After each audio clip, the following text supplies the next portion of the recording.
What's up YouTube? I'm Jedi Hazel. I've been playing Halo for 14 years now. Since I was 7 I've been in these Halo trenches, and in this video I'm going to break down how you can get the most out of your purchase of Halo Infinite.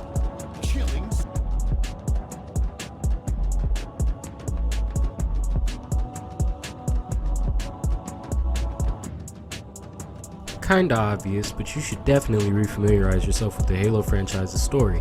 Unless you're Mint Blitz or some other force of nature, you likely haven't touched any of the Halo campaigns in months, if not years by now. I'd recommend playing Halo 5 so you know what the deal is with Cortana, Halo Wars 2 so you know where the UNSC stands with the Banished, and Halo Reach since it's the theme of Infinite's first battle pass, Heroes of Reach. Playing these 3 campaigns should leave you in a place where the larger context of Infinite is fresh in your mind and you have a vested interest in seeing the Chiefs succeed. However, if you have zero interest in any of the campaigns and really want to get more out of the multiplayer itself, steps 2 and 3 are for you.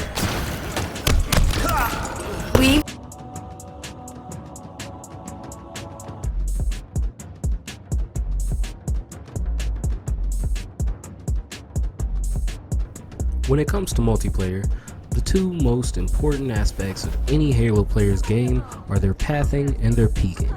Now, although these terms are pretty self-explanatory, I feel a brief definition is in order. Pathing can be defined as making a path through the map. Pathing is where map knowledge comes into play. You know where the power weapons are? That means you most likely know where to find your next kill. There is no one perfect path around a map. The right path differs moment to moment, game to game, map to map. In this clip, you see me and my teammate make our way to the Spanker after spawn and hold the high ground the Spanker spawn provides. A combination of my decent pathing and my opponent's lackluster pathing leads to me getting Spanker and my 3rd kill with it. Holding the vantage point where the Spanker spawned and peeking from it is what leads to my first 2 kills. Peeking can be defined as utilizing vantage points which permit visual and tactical access to target-rich environments. Peeking goes hand in hand with pathing in Halo. You know where the enemy spawned? Well, where's the best angle on them? Is it your spawn? Is it to the left of your spawn? 30 degrees north? 5 degrees west? You gotta figure it out.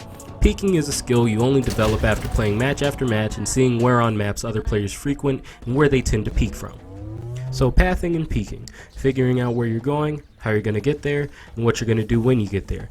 Essential skills to refresh. But Jedi, I just started playing Halo. I can't refresh skills I don't have. Oh my god, what am I going to do? I'm a hapless fool. Well, hapless fool, I have good news for you. I'm going to be dropping a guide on pathing and peeking in the next week or so.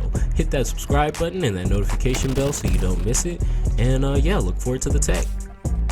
The next most important fundamental is pacing your grenades and throwing them with real intent. It's meta to throw them at the start of Slayer engagements, but don't chuck a grenade without a purpose. At the bare minimum, you should be throwing grenades to influence your opponent's behavior and force them to move one way or another. Just chucking a grenade with no thought as to how the opponent might respond is much less optimal and likely going to lead to you racking up another death. The final fundamental it's important for you to work on is your movement. You either die the hero or live long enough to become the crouch shooter. Crouch shooting is very meta in just about every Halo swap mode. Up until Infinite, it wasn't as useful in Slayer, but now that you can crouch while you shoot with ease, the practice has become much more popular. Aside from crouch strafing, you'll also want to learn how to B-hop in Infinite.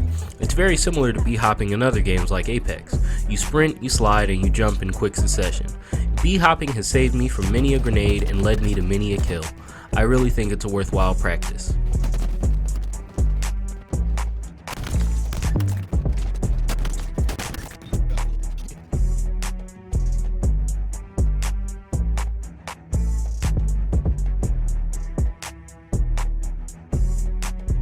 The final piece of advice I'll give you guys as far as how to make the most out of Halo Infinite is to find friends you like to play with. No matter how bad or how good you are at Halo multiplayer, you won't enjoy it on your own as much as you would with some solid friends. Thank you so much for watching.